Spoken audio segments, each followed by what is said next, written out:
ప్రధాన పత్రికలోని ప్రధాన అంశాలని మనతో పాటు విశ్లేషించడానికి ప్రముఖ విశ్లేషకులు బండారు రామ్మోహన్ రావు గారు మనతో పాటు సిద్ధంగా ఉన్నారు. నమస్తే అండి రామ్మోహన్ రావు గారు. రహీమ్ గారు నమస్తే. రామ్మోహన్ రావు గారు, ప్రధానంగా చూసుకుంటే ఈ రెండు రాష్ట్రాల్లో ఇటీవలి కాలంలో రెండు తెలుగు రాష్ట్రాల్లో అడుగుతున్నటువంటి పెద్ద సమస్య ఏంటంటే ఈ గోదావరి జలాలు, కృష్ణా జలాలు, ఈ విషయాల్లో ప్రధానంగా ఇటు పక్క ఎవరికి వాళ్ళు పవర్ పాయింట్ ప్రజెంటేషన్స్ ఇస్తూ చాలా సుదీర్ఘమైన చర్చలు పెడతా ఉన్నారు. రెండు రాష్ట్రాల్లో ఎవరు తగ్గట్లేదు. ఎవరికి వాళ్ళు దానికి సంబంధించినటువంటి విషయంలో చూసుకుంటే మొదటి నుంచి కూడా గతంలో చేసిన ప్రభుత్వాల మీద నిందలేస్తూ ప్రస్తుతం మేమే ఈ విధంగా చేసాం, మేమే గొప్పలు చేసామని చెప్పుకుంటా ఉన్న క్రమంలో ఇటుపక్క సుప్రీంకోర్టు కూడా రెండు రాష్ట్రాలు కూర్చొని దాని సమస్యను పరిష్కరించుకోండి నదీ జలాల మీద విషయం అంటూ ఇటుపక్క సుప్రీంకోర్టు కూడా సూచన చేసింది. ఇంతకీ ఏమంటారు అసలు, ఎందుకు ఈ రెండు తెలుగు రాష్ట్రాలు ఎవరికి వారు మేము ఇంత గొప్పలు చేశాము, గత ప్రభుత్వాలు తప్పులు చేసినట్టు ఇటుపక్క రెండు రాష్ట్ర ప్రస్తుత ప్రభుత్వాలు గత ప్రభుత్వాలను విమర్శించడం ప్రధానంగా చూస్తున్నాం. ఓవరాల్గా ఏమంటారు? రహీమ్, మీకు అట్లాగే మెగా న్యూస్ ప్రేక్షకులకు నమస్కారం. ఎప్పుడు కూడా కొన్ని భావోద్వేగాలు ప్రజలకు ఉంటాయి. కులము, మతము, ప్రాంతము, భాష ఇవన్నీ ఉంటాయి. ఇప్పుడు నీళ్ళది కూడా ఒక రకంగా చెప్పాలంటే తెలంగాణ ట్యాగ్ లైన్ ఏంది, ఉద్యమ ట్యాగ్ లైన్ నీళ్లు, నిధులు, నియామకాలు కదా. అటువంటిప్పుడు నీళ్ల గురించి ఆనాటి నుంచి ఈనాటి కాదు, ఇప్పుడు చాలా రోజుల నుంచి నడుస్తూనే ఉన్నది. ఇది కిరణ్ కుమార్ రెడ్డి గారు చివరి ముఖ్యమంత్రి ఉమ్మడి ఆంధ్రప్రదేశ్ కు ఆయన ఒక మాట చెప్పినాడు. ఆయన శాపాలు పెడుతున్నాడు మేము అనుకున్నాం అందరం కూడా. కానీ మన అర్థమైంది ఏంటంటే ఆయన శాపాలు నిజమం కావడం కాదు, ఆయన ఊహ నిజమైంది అంటున్నాడు. ఇవాళ 10 ఏళ్ళైనా దశాబ్దాలైనా నీటి పంచాయతీ కాదు, ఇట్లాంటి కష్టం. సమైక్యవాది అయినా సమైక్యవాదం కోసం మాట్లాడుతూ అన్నారు. కానీ ఆయన అన్న మాట ఇప్పుడు నిజమవుతుంది కదా. 12 ఏళ్ళు అయింది ఆల్మోస్ట్ ఆల్ ఇప్పుడు విభజన జరిగి. 11.5 ఏళ్ళు అయిన తర్వాత కూడా ఇంకా విభజన, మనకు నీటి విభజన జరుగుతులేదంటే దానికి కారణం ఇలా పాపం తలా పిడికాడు. అన్ని నలుగురు నా ముఖ్యమంత్రులు ఇప్పటి వరకు ఉమ్మడి ఆంధ్రప్రదేశ్కి ఇద్దరు, తెలంగాణకు ఇద్దరు ముఖ్యమంత్రులుగా పనిచేస్తున్నారు కూడా. గతంలో చంద్రబాబు నాయుడు, జగన్మోహన్ రెడ్డి, ఇక్కడనేమో కేసీఆర్, తర్వాత రేవంత్ రెడ్డి 2 ఏళ్ళ నుంచి చూస్తున్నాం. ఈ 4 స్తంభాల ఆట ఎట్లయిపోయిందంటే ప్రజల మధ్యన విద్వేషాలు జరిపించేట్టు 5 మొత్తం పార్టీలు 5 ఇక్కడ వైసీపీ, టీడీపీ, ఇటు పక్కన బీఆర్ఎస్, కాంగ్రెస్. అంటే ఈ 4 పార్టీలు ప్లస్ బీజేపీ జాతీయ పార్టీ. ఇది కేంద్ర ప్రభుత్వంలో పెద్దన్న పాత్ర వహించి ఎప్పుడో నీళ్ల పంచాయతీ తెంపాల్సింది పోయి దీన్ని చోద్యం చూస్తూ కూర్చున్నది. అందుకని సుప్రీంకోర్టు సూచన పూర్తిగా నేను మొదటి నుంచి చెప్తున్నా అంటే ఉభయ కుశలో పడి విన్ సొల్యూషన్ చేసుకుందాం, జీరో సమ్ గేమ్ ఆడొద్దని మొదటి నుంచి చెప్తున్నాను. ఇవాళ కాదు, నేను బ్రిజేష్ కుమార్ ట్రిబ్యునల్ తీర్పును ఆపం అనే కమిటీలో నేను కూడా పోయినా కనుక, అఖిలపక్షం తరఫున నేను పోయినా కనుక ఢిల్లీకి మన్మోహన్ సింగ్ గారి దగ్గరికి దాని మీద అవగాహనతో మాట్లాడుతున్నాను. ఇవాళ రాజీ మార్గం అని మన కోర్టులు కూడా అదే అంటున్నాయి కదా. అందుకని రాజీ చేసుకుంటే ఏం నష్టం ఏముంది, 10 టీఎంసీలు అటు కావచ్చు, 10 టీఎంసీలు ఇటు కావచ్చు.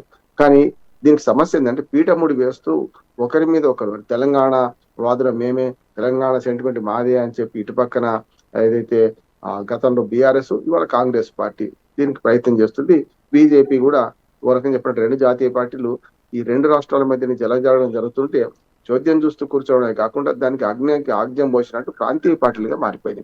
నిజంగా చెప్పాలంటే బీజేపీ కానీ కాంగ్రెస్ కానీ ఓ రకంగా జాతీయ పార్టీలు కనుక 2 రాష్ట్రాల ప్రయోజనాలు, దేశమంతా మనదే అనే ప్రయోజనాలు రక్షించే ప్రయత్నం చేయాలి. గతంలో కాంగ్రెస్ పార్టీ చేసింది అదే. అధికారంలో వాళ్ళు ఉన్నప్పుడు ఏది తెలంగాణ ఉద్యమంలో ఏమన్నా రాజశేఖర రెడ్డి గారు రాయలసీమకి వెళ్ళి మనకి తెలంగాణ పోవాలంటే వీసా తీసుకోవాల్సి వస్తుంది అని సమైక్యవాదం వినిపించారు. ఈ రకరకాలు చూసాం మనం. అందుకని ఆ లోతులోకి పోకుండా ఈ జల వివాదాల పరిష్కారంలో ఒక కీలక పరిణామం మన జరిగింది. కేంద్ర ప్రభుత్వం కమిటీ వేసింది. అందుకనే ఇవాళ సుప్రీంకోర్టు 3 సూచనలు చేసింది. మీరు మధ్యవర్తిత్వం చేసుకోండి అని ఒకటి. రెండోది ఏంటంటే మనకు ఏదైతే సివిల్ కేసు వేశారు, సివిల్ కేసు వేయాల్సింది, మీరు క్రిమినల్ కేసు వేశారు, ఇది కరెక్ట్ కాదు. వీలైతే సివిల్ కేసు అయితే మేము కూలంకషంగా పరిశీలించి వీలవుతుంది.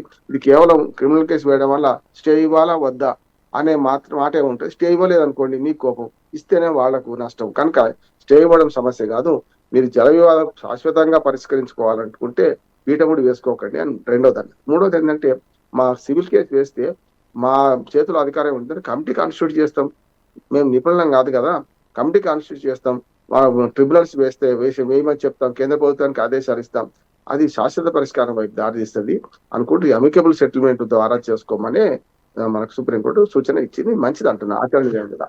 ఇప్పుడు చేయాల్సిన పని ఏంటంటే మొన్నటికి మా శుభపరిణామం ఏంటంటే కేంద్ర ప్రభుత్వం ఒక కమిటీ వేసింది. అంటే ఉభయ కృష్ణా బోర్డు, మన గోదావరి బోర్డు, అట్లాగే ట్రిబ్యునల్స్ మన పనిచేసిన వాళ్ళను, అట్లాగే నిపుణులను, అటు పక్క నలుగురు మన అధికారులను, తెలంగాణ నుంచి 4, ఆంధ్రప్రదేశ్ నుంచి 4 మొత్తం 15 మంది సభ్యులతో ఒక కమిటీ వేసింది. ఆ కమిటీ ముందు మీ వాదనలు వినిపించమని చెప్తున్నారు.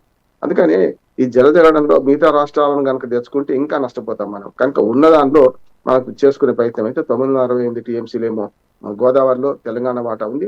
దానికి సంబంధించిన అన్ని అనుమతులు డీమ్డ్ అని చెప్పి అటు కేంద్ర ప్రభుత్వం అనుమతి ఇచ్చి మిగతా 520 టీఎంసీలకు మీకు అన్ని అనుమతులు ఇస్తారు, మీరు కట్టుకోండి అని చెప్పి, అంటే వాళ్ళకు ప్రాజెక్టులు వీళ్ళు ప్రతిపాదించిన ప్రాజెక్టులు ప్రతిపాదించకపోతే వీళ్ళే తప్పే చేసి అనుమతిస్తే బెస్ట్ అంటున్నారు ఒకటి. రెండోది మిగులు జలాల ప్రసక్తి కూడా గోదావరి జలాల్లో వస్తుంది. మిగులు జలాల ప్రసక్తి ఇప్పటిదాకా మనకు బచావ్ ట్రిబ్యునల్ కూడా చేయలేదు కనుక మిగులు జలాలు తేల్చాలి.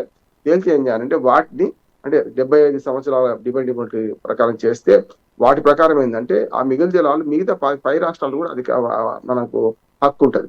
అంటే మిగులు జలాలు కేవలం చివరి రాష్ట్రంగా ఆంధ్రప్రదేశ్కి హక్కు ఉండదు, వాటి అన్నిటికీ హక్కు ఉంటుంది. అంటే ఈ ప్రజల భావోద్వేగాలతో వీళ్ళు ఆడుకుంటున్నారు. చట్టం తెలియదు, రాజ్యాంగం తెలియదు, దాంతోపాటు టీఎంసీలకు క్యూసెక్లకు తేడా తెలియని వాళ్ళు ఈ చర్చలో పాల్గొంటూ మరింత జట్లం చేస్తున్నారు. ముఖ్యమంత్రికి తెలుసు కదా, అధికారులు తెలుసు కనుక ఇవి చేయాల్సిన అవసరం ఉంది. గోదావరి జలాలలో మిగులు జలాలు ఉన్నాయని చెప్పి ఏవైతే అంతరు మన నదీ జలాలను తరలించుకుపోయే క్రమంలో ఇప్పుడు కృష్ణాకు మన పట్టిసీమ ద్వారా తరలించుకుపోతున్న నీళ్లలో తమకు వాటా కావాలని, వాటా ఇవ్వమని అది చట్టం చెప్తుంది, నీటి వనరుల చట్టం చెప్తుంది అని చెప్పి 80 టీఎంసీలు పై రాష్ట్రాలకు అందాలని మొన్న మనము చర్చలో చూసినాం కూడా మనం. అంటే అది ఇప్పటిది కాదు కదా, పట్టిసీమ ద్వారా ప్రకాశం బ్యారేజ్ తీసుకుపోయి 80 టీఎంసీల నీళ్లను కృష్ణా వాటర్ లో కంపెన్సేట్ చేయాలి. 45 టీఎంసీలు తెలంగాణకు, 14 టీఎంసీలు మహారాష్ట్రకు, 21 టీఎంసీలు కర్ణాటకకు ఇవి కంపెన్సేట్ చేయాలని చెప్పి చట్టం పేర్కొంటుంది. వాళ్ళు వాడుకుంటున్నారు. కర్ణాటక, మహారాష్ట్ర వాళ్ళు అంతకు తగ్గట్టుగా పైన ఆల్మట్టి పెంచి లేకపోతే నారాయణపూర్ ఎత్తి పెంచి వాళ్ళు వాడుకుంటున్నారు. కిందికి వచ్చే కానీ 45 టీఎంసీలు ఇవ్వడానికి అభ్యంతరం ఏమొచ్చింది? రేపు పొద్దున 200 టీఎంసీలు కూడా తీసుకుపోవడానికి అభ్యంతరం ఎవరికి ఉండదు. అది పోలవరం బనకచెర్ల ద్వారా కానీ పోలవరం నల్లమల సాగర్ ఆ 200 టీఎంసీలు పైనకి ఇవ్వాల్సి వస్తుంది. అప్పుడు ఏమవుతుంది? ఇక మనకు నీళ్లున్న గోదావరి నుంచి నీళ్లు కృష్ణాకి తీసుకెళ్తే నాగార్జున సాగర్, శ్రీశైలం ఏమో అటు రాయలసీమ తెలంగాణకి పూర్తిగా పరిమితం కావాల్సి వస్తుంది. నాగార్జున సాగర్ వాటర్ తక్కువ అవుతుంది వాళ్ళకు, పురిచింతల నుంచి మొత్తం వాడుకోవచ్చు. అందుకని ఏమంటారంటే ఇదంతా ఒక టెక్నికల్ విషయం. దీన్ని క్రిటికల్ చేస్తూ అనవసరంగా భావోద్వేగాలు రెచ్చగొడుతూ వాళ్ళు తెలంగాణ వాదాన్ని పెంచడానికి వీళ్ళు చూస్తున్నారు. ఏది తెలంగాణ నాయకులు చూస్తున్నాం కదా, మేము 299కి ఎవరు ఒప్పుకున్నారు అని గత జల సేతుబంధనం చేస్తున్నారు తప్ప భవిష్యత్తు ఆలోచన చేయడం లేదు అంటున్నాను నేను. ఇప్పుడు రేవంత్ రెడ్డి గారు ఒక మాట అని అసెంబ్లీలో అక్కడ చంద్రబాబు నాయుడు గారికి ఊరి బిగించిండు. ఒక రకంగా చెప్పానంటే ఆయన నోరు పెగలకుండా చేసిండు. ఇప్పుడు ఏమైంది? నేను కొద్ది రోజులు ఆలోచించి చెప్తా అంటున్నాను చంద్రబాబు నాయుడు. నిజంగానే రేవంత్ రెడ్డి ఆపమంటే ఆపారా? తెలవాలి కదా. ఆపలేదని మనకు అర్థమవుతుంది. ఇటు పక్క ముంజేది కంగనానికి అర్థం ఎందుకు అన్నట్టు మన రహీం, ఇటు పక్కన బీఆర్ఎస్ వాళ్ళు కూడా చెప్తున్నారు కదా. ఆనాడు గ్రీన్ ట్రిబ్యునల్లో అంటే నేషనల్ గ్రీన్ ట్రిబ్యునల్లో మేము పిటిషన్ వేసినాము, అయ్యా పోతిరెడ్డి పాడు ద్వారా రోజుకు 3 టీఎంసీలు నీళ్లు తరలించడానికి కాలువలు వెడల్పు చేస్తున్నారు జగన్మోహన్ రెడ్డి గారి హయాంలో అని చెప్పి మేమే పిటిషన్ వేసినాము.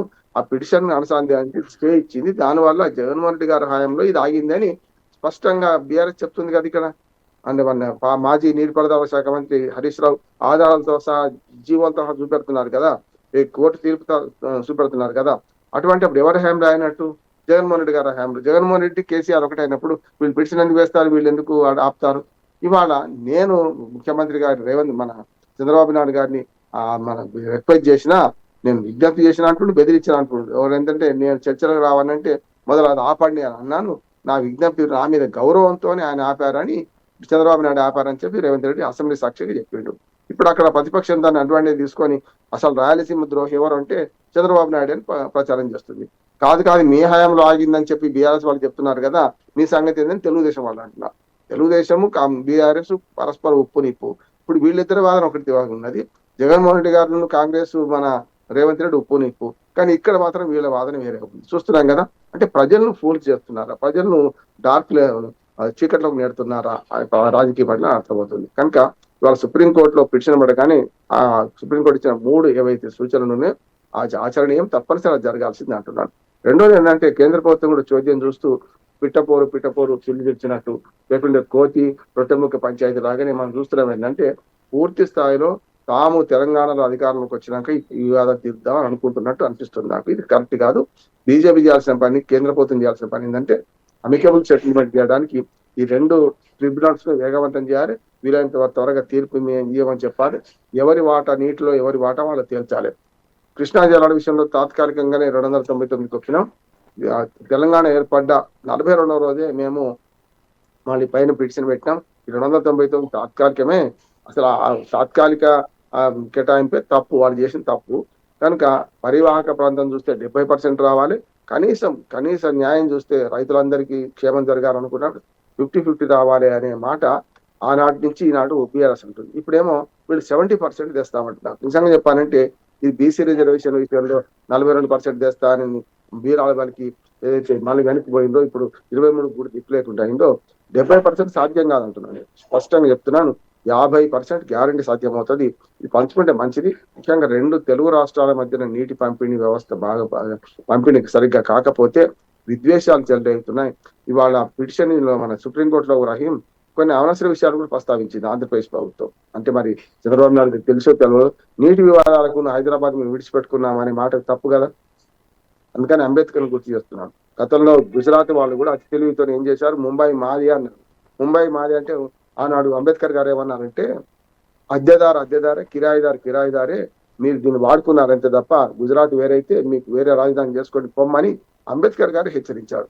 ఇది మనకు గుజరాత్ వాళ్ళు బొంబాయి మాది అంటే, హైదరాబాద్ మీది మాది అని వాదించేది ఇప్పుడు నీటి వనరుల విషయంలో అక్కడ వాదిస్తారు. ఎవడన్నా హైదరాబాద్ వదిలి పెట్టుకున్నాం, మోకాడికి బోడిగుండుకు జత చేయడం లాంటిది అంటాం. నిజంగా అట్లా అనుకుంటే ఉమ్మడి మద్రాసు రాష్ట్రంలో మనకు మద్రాసు మాది అని వాదించి అనవసరంగా పొట్టి శ్రీరాములు గారిని పోగొట్టుకున్నాం. ఆనాడు నెహ్రూ గారు మద్రాసు అటు విడిచిపెట్టి మిగతా రాష్ట్రం మీకు ఇస్తామంటే ఒక్కొక్కరేం కదా, అనవసరంగా ఇంత నిరహాదీక్ష చేపించి 40 రోజుల తర్వాత చనిపోయేటట్టు మనం చేశారు, మనవాళ్ళే కదా. అందుకని ఏమంటున్నా అంటే, ఒకనాడు మద్రాసు మాదని కొట్టాడితే మద్రాసు రాలేదు, ఇవాళ హైదరాబాద్ మాదని కొట్టాడు, హైదరాబాద్ రాదు కూడా. ఏమంటున్నా, ఇవాళ దీన్ని జలవనరుల విషయంలో సుప్రీంకోర్టులో ప్రస్తావించడం అయితే సరైనది కాదు.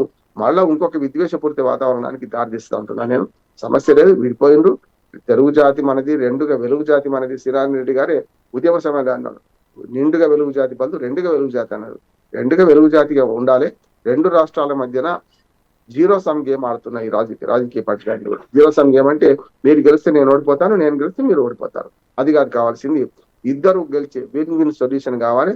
దానికి నీటి రంగ నిపుణులు ఉన్నారు, అనేక కమిటీలు వేయండి. ఈ వీలైనంత త్వరగా ఒక 1 year లోపల కనుక ఈ పరిష్కారం అయితే బాగుంటుంది అంటున్నారు. రాజకీయ పోరాటంలో ప్రజల సమితులు కావద్దు, ప్రజా సమస్యలు అంతకంటే నష్టపోవద్దు. కనుక నదీ జలాల పంపిణీ ఇరు దేశాల మధ్య పంచుకున్నప్పుడే, పాకిస్తాన్ ఇండియా మధ్య పంచుకున్నప్పుడే అమికబుల్ సెటిల్మెంట్ జరిగినప్పుడు, ఇవాళ ఇండియాలో ఉన్న 2 రాష్ట్రాల మధ్యన ఈ నీటి వనరుల పంపిణీ జరిగితే తప్పు లేదు, మంచిగా జరగాల్సిందే. ఓ 10 టీఎంసీలు అటు కానీ ఇటు కానీ నష్టం లేదు, అందరూ ఓర్చుకోవాలంటున్నాడు. అమికబుల్ సెటిల్మెంట్ అదే కదా. కొంత మనం పానా అయితే ఖోనా అని సామెత. మనం కొంత పొందాలనుకుంటే కొంత విడిచిపెట్టాలి. శాశ్వతంగా జలవనరుల విషయంలో పరిష్కారం లభిస్తున్నప్పుడు 2 రాష్ట్రాలు కూడా పట్టువిడుపులకు తావుండాలి. పట్టువిడుపులు చేసుకునే ఈ సమస్యను పరిష్కారం చేస్తే మంచిగా ఉంటుంది. అనవసరంగా ప్రజల భావోద్వేగాలు రెచ్చగొట్టి ఓటు బ్యాంక్ రాజకీయాలు చేస్తే అన్ని పార్టీలు నష్టపోవడం, వాళ్ళు నష్టపోవడం కాదు, ప్రజలు నష్టపడతారని నా ఉద్దేశం. సుప్రీంకోర్టు సూచనలు పాటించమని కోరదాం. చూసుకుంటే దాదాపుగా కవిత విషయానికి వచ్చేటప్పటికి నిన్న శాసన మండలిలో కన్నీళ్లు పెట్టుకున్న తర్వాత, అంటే మొన్నటి వరకు కవిత యొక్క పెద్దగా ప్రభావం ఉండదు రాజకీయాల్లో, ఆమె బయటికి వెళ్ళిన తర్వాత అనుకున్నంత స్థాయిలో, అంటే పార్టీ బహిష్కరించనివ్వండి, ఆమె బయటికి వెళ్ళనివ్వండి, ఏదైనా కానివ్వండి, అనుకున్నంత స్థాయిలో ఆమె యొక్క స్పందన, అంటే బీఆర్ఎస్ పార్టీ నుంచి అనుకున్నంత స్థాయిలో ఆమెకు సపోర్ట్ దొరకలేదు. ఏదో ఊహించారు కానీ అవ్వలేదు అన్నట్టు కొన్ని ప్రచారాలు జరిగినాయి. వాస్తవంగా బీఆర్ఎస్ పార్టీ నుంచి పెద్దగా వెళ్ళింది లేదు, ఆమె సపోర్ట్ చేసింది లేదు. కాకపోతే నిన్న శాసనమండలి సాక్షిగా కన్నీళ్లు పెట్టుకున్న తర్వాత కొంతవరకు కొన్ని అనుమానాలు పటాపంచలు చేశారు. దాంతోపాటు ఇక భవిష్యత్తులో ఒక రాజకీయ పార్టీగా ఎదగబోతుందనే క్రమంలో ఆమె కొంతమంది ఎవరైతే బీఆర్ఎస్ పార్టీలో ఉద్యమకారులు ఉన్నారో, సరైన గౌరవం దొరకట్లేదో, అక్కడ సరైనటువంటి ఏదైతే పార్టీలో జరుగుతున్న ఘోరాలు నేరాల పట్ల కొంత ఎవరైతే బాధపడుతూ నిజమైనటువంటి టీఆర్ఎస్ పార్టీ వాళ్ళు ఎవరైతే ఉన్నారో వాళ్ళందరూ రండి అంటూ ఆహ్వానించడం జరిగింది.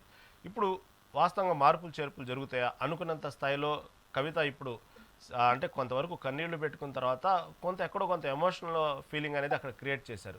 దాన్ని బట్టి భవిష్యత్తులో బీఆర్ఎస్ పార్టీ నుంచి ఆమెకు, అంటే బీఆర్ఎస్ పార్టీ నుంచి కాదు, బీఆర్ఎస్ పార్టీ నుంచి బయటకు వచ్చి ఆమెకు అనుకున్నంత స్థాయిలో సపోర్ట్ దొరికిద్దని ఎక్స్పెక్ట్ చేయొచ్చా? రహీం గారు, మనకు రాజకీయాల్లో హత్యలు ఉండవు, ఆత్మహత్యలే ఉంటాయి. వాళ్ళ తీసుకున్న నిర్ణయాలు అది గొడ్డలు పెట్టి అవుతాయా లేకుంటే రాజకీయ భవిష్యత్తు సోపానాలు అవుతాయా చెప్పలేం.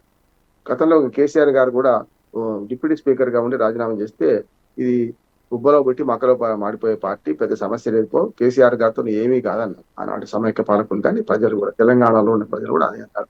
ఆయన మంత్రి పదవి ఇవ్వకపోతే ఈ రాజీనామా చేశారు అన్నారు. అంటే ఆరోపణలు చేస్తే చాలా ఉంటాయి. కానీ ఆయన అంచెలంచెలుగా ఏది ముఖ్యమంత్రి అయ్యింది, తెలంగాణ తెచ్చిన వాడిగా అయ్యిండు. చూశాం కదా, రాజకీయ భవిష్యత్తు ప్రజలు నిర్ణయించారు. ఆయన ప్రజల చరిత్ర నిర్మాతలు. వాళ్ళ రాజకీయాల్లో హత్యలుండో ఆత్మహత్యలు ఎందుకు ఉంటాయి అంటున్నా అంటే కవిత మంచి ఉదాహరణ అంటున్నాడు. ఆ కవిత పట్ల చాలా గౌరవం ఉన్నది, మహిళల పట్ల అంతకంటే గౌరవం ఉన్నది. నేను రాజకీయ వారసత్వాలను చూసుకుంటే మహిళలు అన్యాయం అవుతున్నారనే ఆవేదన కూడా ఉన్నది.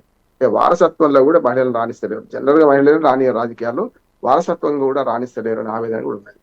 స్టాలిన్, కనుమొళి, జగన్మోహన్ రెడ్డి, షర్మిల, తెలంగాణ కవిత, కేటీఆర్, అట్లానే రాహుల్ గాంధీ, ప్రియాంక గాంధీ చూస్తున్నాం కదా. మనకు తేజస్వి యాదవ్, నేను 100 ఉదాహరణ చెప్పగలను. కనుక ఇట్లా చూసుకుంటే ఒకనాడు మహిళలు సొంతంగా వచ్చిన సందర్భం, ఇప్పుడు మమతా బెనర్జీ ఉన్నది, సొంతంగా వచ్చింది ఆమె, కాంగ్రెస్ పార్టీ ఆమె ఐకాన్ గా నిలిచింది. ఇట్లాగా మాయావతి ఉంది, కాన్షీరామ్ సూచన మేరకు. కాన్షీరామ్ ఏమన్నారు, ఈ ఓటు హమారా రాజ్ తుమారా నహి చలేగా అంటే ఆమె ముందుకు వచ్చి 10 ఏళ్ల తర్వాత, కాన్షీరామ్ వేసిన బాటలో 10 ఏళ్ల తర్వాత ఆమె ముఖ్యమంత్రి కాగలిగింది. జయలలిత, ఎంజి రామచంద్రన్ తర్వాత జయలలిత ముఖ్యమంత్రి కాగలిగింది. అప్పుడు వాళ్ళ ఐకాన్, జయలలిత చనిపోయింది. కనుక అట్లా చూసుకుంటే రాజకీయాల్లో పట్టు సాధించే క్రమంలో చాలా మంది వెనుకబోయిన సందర్భం చూసిన మహిళలు. అందుకనే జాగృతి సంస్థ స్థాపించడం ద్వారా ఆమె తెలంగాణ ఉద్యమానికి మంచి ఊతం ఇచ్చింది. నేను నెగిటివ్, ఆమె చేస్తున్న పని తప్పు ఎట్లా చెప్తాను, నేను మంచి ఊతం ఇచ్చింది. ఒకనాడు నేను దీన్ని ఎట్లా పోస్తున్నా అంటే, జాగృతి సంస్థను ఒకనాడు బాలగంగాధర్ తిలక్ జాతీయోద్యమంలో ప్రజలను సమీకరించాలంటే బ్రిటిష్ ప్రభుత్వం ఒప్పుకోదు కనుక, సమీకరించిన ప్రజల మధ్యకి వెళ్ళి మాట్లాడితే ఎట్లా ఉంటుందని ఆనాడు గణేష్ ఉత్సవాలను, గణేష్ వేడుకలను, గణేష్ మంటపాలను ఈ జాతీయోద్యమానికి వాడుతున్నారు. ఆ తర్వాత హైదరాబాద్ దాకా అది పొక్కింది. వాళ్ళ గణేష్ ఉత్సవాలంటే వాడవాడడం జరుగుతున్నాయి. కానీ దానికి కారణం ఆనాడు జాతీయోద్యమాన్ని ప్రేరేపించడానికి బాలగంగాధర్ గారు వాడుకున్న విధానం అది. అట్లాగే మనకు జాగృతి సంస్థ ద్వారా తెలంగాణ అస్తిత్వ పోరాటం కోసం ప్రయత్నం చేస్తున్న రాజకీయ పార్టీతో కలిసి ఆమె సాంస్కృతిక పోరాటం చేసారు అంటున్నాడు. అంటే బతుకమ్మ పండుగ అంటే అసలు వీసరించుకునేవాడు, బతుకమ్మ పండుగ ఆడితే సెలవులు ఇచ్చేవాడు కాదు. రకరకాలుగా సమైక్య పాలకులు చేసిన నష్టాన్ని ఆమె పొడుస్తూ ఎప్పటికప్పుడు తెలంగాణ సమాజాన్ని జాగృతం చేయడానికి జాగృతి అనే సంస్థ పెట్టుకొని మంచి ప్రయత్నం చేసింది. ఇక ఆమె ఇవాళ తీసుకున్న నిర్ణయం ఏంటంటే, దుర్మార్గంగా తండ్రి గుండెల మీద గుద్ది ఇవాళ బయటకు వచ్చే ప్రయత్నం చేస్తుంది. సెంటిమెంట్ ఒక్కరోజు నిన్న ఏడుస్తే అందరికి సానుభూతి అనిపిస్తుంది, కానీ ఆమె విధానాలు ఏమిటి, అసలు ఎవరిని విమర్శిద్దాం అనుకుంటుంది, ఏది చేద్దాం అనుకుంటుంది, ఆమె ఎవరి విడిచిన బాణం, గతంలో జగన్ విడిచిన బాణాన్ని షర్మిల గారు ప్రయత్నం చేస్తే ఆమెకు జరిగిన అన్యాయం ఇప్పటికి కూడా పెద్దది అంటున్నారు. కవిత గారికి ఏం అన్యాయం జరగలేదు గట్టిగా మాట్లాడితే. ఎందుకంటే ఒకసారి ఎంపీ, ఒకసారి ఎమ్మెల్యే. ఇప్పుడు ఎమ్మెల్యే ఇవాటి మనం మాట్లాడుతున్నప్పుడు కూడా ఎమ్మెల్యేగా ఉన్నదాన్ని. అటువంటి చూసుకుంటే షర్మిలకు అన్యాయం జరిగితే ఎవరైనా ఒప్పుకుంటారు. ఎందుకంటే తండ్రి బతుకుండగా ఎంపీ, కడప ఎంపీకి ఎవరు చేశారు, కొడుకుని చేసిండు. అట్లానే తండ్రి చనిపోయిన తర్వాత అన్న ముఖ్యమంత్రి అయి కూడా ఆమెకి ఏ పదవి ఇవ్వలేదు. అందుకనే ఆమె ఆ మాటల్లో ఏమన్నా అన్యాయం అయిపోయినా, నేను పార్టీ నిజంగా చెప్పాలంటే ఆమె చేసిన పార్టీకి సేవ చేసింది ఎట్లనో కవిత గారు కూడా పార్టీకి సేవ చేయలేదు అంటే, సేవ చేసింది. కానీ ముఖ్యమంత్రి కూతురుగా నిన్ను గౌరవించారు, పార్లమెంట్ మెంబర్ గా వెంటనే రెండోసారి ఓడిపోతే నీకు ఎమ్మెల్సీ పదవి ఇచ్చి ఆదుకున్నారు కదా. మరి ఎంతమంది మహిళలు లేరు టీఆర్ఎస్ పార్టీలో? అది కూడా ఆమె అధికారం ఎట్లా చెలాయించుకుంది అంటే, ఒక రకంగా చెప్పారంటే ఆమె కోపం లేదు, పగలేదు. కానీ ఆమె నిజామాబాద్ ఎంపీగా ఉన్నప్పుడు పైన కుర్చీలో కూర్చుంటే కింద కలెక్టర్ మోకాళ్ళ మీద వంగి ఆమె చెవిలో చెప్తున్నారు, ఆమె ఆదేశాలు పాటిస్తున్నారు. దాన్ని అందరూ చూశాం మనం. అంటే ఒక ముఖ్యమంత్రి కూతురుగా నీ గౌరవం ఇచ్చారు. అట్లాగే నిజామాబాద్ పార్లమెంటు స్థాయిలో కూడా 9 అసెంబ్లీలు బీఆర్ఎస్ పార్టీ వాళ్ళకి గెలిస్తే, టీఆర్ఎస్ ఎప్పుడు గెలిస్తే కూడా ఆనాడు బీఆర్ఎస్ ఎమ్మెల్యేలే కక్కలేక మింగలేక ఈమె ముఖ్యమంత్రి కూతురు కనుక వచ్చినప్పుడల్లా ముఖ్యమంత్రికి ఇచ్చే ట్రీట్మెంట్ ఇవ్వాల్సి వస్తున్నది, ఈ సమస్య అని బాధపడ్డ వాళ్ళు ఉన్నారు. ఇప్పుడు వాళ్ళు బయటపడలే, ఇప్పుడు బయటపడుతున్నారు. అంతేందుకు, ఆమె ముఖ్యమంత్రి కూతురుగా ఎక్కడికి వెళ్ళినా ఆయన గౌరవం ఇచ్చారు కదా. చాలా మంది మహిళా మంత్రులు ఉన్నారు. 2 సంవత్సరాలు మహిళా మంత్రులు దిక్కులేరు కదా. అధికారంలో ఉన్నప్పుడు ఈ మహిళ ఎందుకు ప్రశ్నించలేదు? ఇవాళ బీసీల గురించి ప్రశ్నిస్తుంది. ఇవాళ మహిళా మంత్రులు లేకుండా ఆనాడు ఉన్నారు కదా. మరి నువ్వు మహిళవు కదా, మరి ఆనాడే 2 ఏళ్ల కింద మొదటిసారి ఎన్నికైనప్పుడే 2014 నుంచి 18 దాకా మహిళా మంత్రులు లేరని ఎందుకు ప్రశ్నించలే? అవినీతి అంటున్నారు. అంటే కేసీఆర్ ఏమో మంచి దేవుడు, వీళ్ళేమో దయ్యాలు అంటున్నారు. దేవుడు పక్కన దయ్యాలు ఉండవు. ఇంకొకటి, మొత్తం అవినీతి అంతా హరీష్ రావు, బబుల్ షూటర్ అని లేకపోతే మన సంతోష్ రావు ఇంకా ఇతరులు చేశారు అంటున్నారు కదా. అంటే ధృతరాష్ట్రుడు కాదు కదా, కేసీఆర్ గారు ధృతరాష్ట్రుడు అయితే అప్పుడు అనొచ్చు. అంటే మీ తండ్రి పార్టీని నడుపుతున్నాడా నడుపుతలేడా, మరి ప్రభుత్వంలో అవినీతి జరిగిందంటే ప్రభుత్వ నాయకుడు ఎవరు ఆనాడు, పార్టీ నాయకుడు ఎవరు, ప్రభుత్వ నాయకుడు ఎవరు, కేసీఆర్ కాదు కదా. మీ విమర్శ ఎటుపోతుంది, మీరు వీళ్ళని విమర్శిస్తున్నారు. అసలు టార్గెట్ ఆయన ఏమని ఆయన అంటే అవుతాడు అంటున్నారు, మీ తండ్రి అవుతాడు బాధ్యుడు అంటున్నాడు.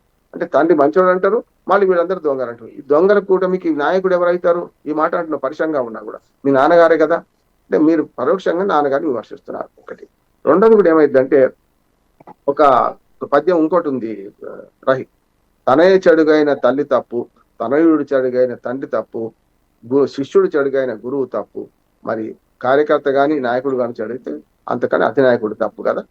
అందుకని ఏమంటున్నాను, ఇవాళ వీళ్ళందరూ చెడుగైన మీరు అంటున్నారు కదా, అవినీతి చేశారంటున్నారు కదా. ఈ అవినీతికి ఆజ్యం పోసి అవినీతిని కళ్ళు మూసుకొని చూసినా, గుడ్డిగా చూసిన గుడ్డి ధృతరాష్ట్రుడు మీ తండ్రి గారు అవుతారు ఒకటి.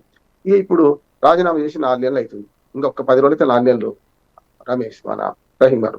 అంటే ఏమైందంటే చూడండి, ఈ 4 నెలల్లో ఎందుకు ఆమోదించలే. ఒకవేళ ఇదే పరిస్థితుల్లో ఈ బీఆర్ఎస్ పార్టీ నుంచి కాకుండా మన కాంగ్రెస్ పార్టీ చేరి ఉంటే ఎప్పుడో రాజీనామా ఆమోదించేవారు కదా, లేకుంటే కాంగ్రెస్ పార్టీకి అనుకూలంగా ఉంటే. కనుక ఇప్పుడు ఆమె మీద 2 ఆరోపణలు వస్తున్నాయి రహీం. ఒకటేమో ఆమె కాంగ్రెస్ విడిచిన బాణంగా అందరికి ఫోకస్ అవుతుంది, నెంబర్ 1. ఎందుకంటే ఎక్కిన కొమ్మని నరుపుకుంటుంది. ఆమె 10 ఏళ్ళు ఉన్నప్పుడు కనుక ఈ అవినీతి మీదనో వీటి మీద ప్రశ్నిస్తే వేరుగా ఉంటుంది అంటున్నాడు. ఆమె ఇంకొక 2-3 ప్రశ్నలు వేసింది ఆమె. ఏదంటే మొదటి జాగృతి సంస్థ స్థాపించిన మొదటి నుంచే నన్ను అన్యాయం చేస్తున్నారు, అప్పుడే బయటకు రావాల్సి ఉండే, ఎవడొద్దన్నాడు ఉద్యమ సమయంలో. పోనీ పార్టీ అధికారంలోకి వచ్చినప్పుడు, అధికారంలో ఉన్నప్పుడు కదా ఇబ్బంది పెట్టదలుచుకుంటే బయటకు రావాల్సి ఉండే, ప్రతిపక్షంతో కలిసి గట్టి పోరాటం చేయాల్సి ఉండే. నాకు లిక్కర్ కేసులో నేను జైలుకి పోతే ఒక్కడి దిక్కు లేదు, పట్టించుకోలేదు అంటుంది. నేను స్పష్టంగా చెప్తున్నాను, ఆనాడు హరీష్ రావు, కేటీఆర్, సత్యవతి రాథోడ్, సబితా ఇంద్రారెడ్డి, నేను 10 పేర్లు చెప్తా. ఈ 10 మంది ఢిల్లీలో బకాం వేసి నీ తరఫున అడ్వకేట్ నియమించి మనకు బెయిల్ కోసం ప్రయత్నం చేయలేదా, అది మర్చిపోయినరా. అంతేందుకు, అసలు ములాఖత్ రిజిస్టర్ చూద్దాం. తిహార్ జైల్లో ములాఖత్ రిజిస్టర్ ఉంది ఒకటి. ములాఖత్ రిజిస్టర్లో ప్రతిసారి వారంలో 2 సార్లు, ఒక వారానికి 1-2 సార్లు కేటీఆర్, హరీష్ రావు వీళ్ళందరూ పోయి పరామర్శించలేదా. మహిళా నేతలు కూడా పరామర్శించారు కదా. ములాఖత్ రిజిస్టర్ దొరికితే చూస్తాం కదా. అంటే ఇంత పచ్చిగా అబద్ధాలు ఆడితే ఎట్లా. నేను వాళ్ళ సపోర్ట్ని కాదు, వాళ్ళు అవినీతి చేసిండ్రు, ఖచ్చితంగా అవినీతి చేసిండ్రు కానీ జైలుకు పోవాలి, మీ ఆరోపణలు కరెక్ట్ అని నిరూపించుకోండి, బెస్ట్ అది. ప్రభుత్వం విచారణ జరపాలి, వాళ్ళ అవినీతి పరులు అయితే కేసీఆర్ తో సహా అందరు జైలుకు పోవాలి. కానీ మీ ఆరోపణ పార్టీ మీద చేసేటప్పుడు నాకు ఎవడు దిక్కులేడు అంటే చేసిన పని కంగాళి పని. పోనీ అక్కడ అరెస్ట్ అయ్యింది, జైల్లో పడ్డారు. తర్వాత కనీసం పార్టీ అయితే మీ పార్టీ అయితే నీ వెంబడి నిలిచింది కదా. ఇంకో మాట కూడా ఆమె ఏమంటుందంటే, ఎంత అవినీతి పనులు ప్రోత్సహించిండు, అవినీతి పనులు అందరినీ కూడా ప్రోత్సహించేది హరీష్ రావే అంటుంది. మరి హరీష్ రావుని కంట్రోల్ చేయలేకపోయినా మీ నాన్న సంగతి ఏంది అని అంటున్నాం. అన్నిటికంటే ఆమె మీద ఆరోపణ వస్తుంది ఏంటంటే, అజారుద్దీన్ ఇవాళ మంత్రి అయిండు, ఆయనకు ఎమ్మెల్సీ స్థానం ఖాళీ లేదు. నిజంగా చెప్పాలంటే ఇటు కోదండరాం అటు అజారుద్దీన్ ఇద్దరు కూడా బక్రాలుగా మారిపోయారు. ప్రభుత్వంలో వాళ్ళు త్రిశంకు స్వర్గంలో ఉన్నారు. ఎమ్మెల్సీగా ప్రమాణ స్వీకారం చేయలేరు. అక్కడ సుప్రీంకోర్టు ఏమో స్టే ఇచ్చింది, సుప్రీంకోర్టు కొట్టేసింది. ఇప్పుడు నా ఉద్ద నా ఘాట్కా తయారైపోయింది. కనుక వాళ్ళని రక్షించాలంటే ముఖ్యంగా ఒక సీట్ అయితే అజరుద్దీన్ కోసం ఖాళీ కావాలి. ఇప్పుడు ఏం చేస్తారు చూడండి, ఒక నెలకు 15 రోజులకు ఇది ఖాళీ చేస్తారు, చేయగానే నోటిఫికేషన్ పడుతుంది, పడితే అజరుద్దీన్ దాంట్లో ఎంపిక చేయబడతారు. ఎమ్మెల్యేల కోట ఇప్పుడు ఆమె చేసింది స్థానిక ప్రభుత్వాల కోటలు కాదు, ఇంకేదో గెలిపించదు కాదు. కనుక ఆమె కోట ఏదైనా కానివ్వండి, కానీ మొత్తం అలా ఎమ్మెల్సీ స్థానం ఇప్పుడు ఇటీవల ఖాళీ 2 ఏళ్ల దాకా ఖాళీ కావు, సంవత్సరం అర్థం ఉన్నది ఇంకా ఏది ఎమ్మెల్సీ స్థానాలు ఖాళీ కావడానికి. కనుక అప్పటిదాకా అయితే పదవి ఉండదు కదా. అజరుద్దీన్ పదవి ఇప్పటికే 2 నెలలు అయిపోయింది, ఇంకో 3-4 నెలలు అయితే 6 నెలలు దాటి ఏ చట్టసభలో సభ్యుడు కాకపోయినా పదవి పోతుంది. కనుక దానికోసం చేసింది అంటున్నారు. అన్నిటికంటే ఈమె ఆరోపణలో సన్నాయి నొక్కులేమో కాంగ్రెస్ పార్టీ వైపు, ఇటు పక్క అసలైన నొక్కులేమో, అసలైన దెబ్బలు సమ్మెట దెబ్బలేమో ఇటు బీఆర్ఎస్ మీద పడుతున్నాయి అంటున్నాడు. సమ్మెట దెబ్బలేమో నువ్వు 10 ఏళ్ళు దాదాపు 20 ఏళ్ల దాకా నువ్వు పార్టీలో ఉన్న 20 ఏళ్ళు ఉన్న పార్టీనేమో నువ్వు ఆ పని చేస్తున్నావు. ఇటు పక్కనేమో సన్నాయి నొక్కులు నక్కుతూ అప్పటికి ఇప్పటికి అన్యాయం అదే జరిగింది అంటే బీఆర్ఎస్ పార్టీ అప్పటికి బీఆర్ఎస్ ప్రభుత్వం చేసిన అన్యాయాన్ని వీళ్ళు కూడా చేస్తున్నారు అని మాట్లాడుతున్నాం. అంటే సన్నాయి నొక్కులే కదా, అటు సమ్మెట దెబ్బలు ఇటు సన్నాయి నొక్కులు చేసుకుంటూ పార్టీని మీరు అధోగతిలోకి నెట్టేశారు. ఒక రకంగా చెప్పాలంటే మీరు ఎక్కిన కొమ్మని నడుపుకుంటున్నారు. ప్రజల అభిప్రాయం నేను చెప్పేది కాదు, ప్రజలను ఎవరిని అడిగినా ఈ మాట చెప్తున్నారు ధైర్యంగా. నాకేందో కోపం కూడా లేదంటున్నాను. వారసత్వ రాజకీయాల్లో ఆమెకు దక్కాల్సిన వాట కంటే ఎక్కువ దక్కింది అంటున్నాను నేను. నిజంగానే మహిళా నేతగా రేపు బీఆర్ఎస్ పార్టీకి నాయకత్వం వహిస్తా అనుకుంటే అటు కేసీఆర్ గారి తర్వాత ఎవరైతారో వాళ్ళు ప్రజలు నిర్ణయించుకుంటారు, వాళ్ళు నిర్ణయించుకుంటారు. దాన్ని అంగీకరిస్తారా లేదా ప్రజలు నిర్ణయించుకుంటారు. కనుక ఇవాళ ఆమె చేస్తున్న పని ఆత్మహత్య సదృశ్యమైనది. ఓకే. ఆమె ఏదైతే ఇప్పుడు ఏదైతే రాజీనామా రైట్. చేసిందో రాజీనామా ఆమోదించుకోవాలి, ప్రజాక్షేత్రంలో పోవాలి. వ్యక్తిగా పోయి శక్తిగా రైట్. వస్తా అన్నది ఫహీం. వ్యక్తిగా పోయి శక్తిగా వస్తే ఎవ్వరు రాజకీయ భవిష్యత్తు నిర్దేశించలేరు. ఆమె రాజకీయ భవిష్యత్తు ప్రజలు నిర్ణయిస్తారు. రైట్. రైట్ అండి రామ్మోహన్ గారు. చక్కటి విశ్లేషణ అందించుకుంది. ధన్యవాదాలండి. ఇది ఇవాల్టి పేపర్ అనాలిసిస్. చూస్తూనే ఉండండి మెగా 90.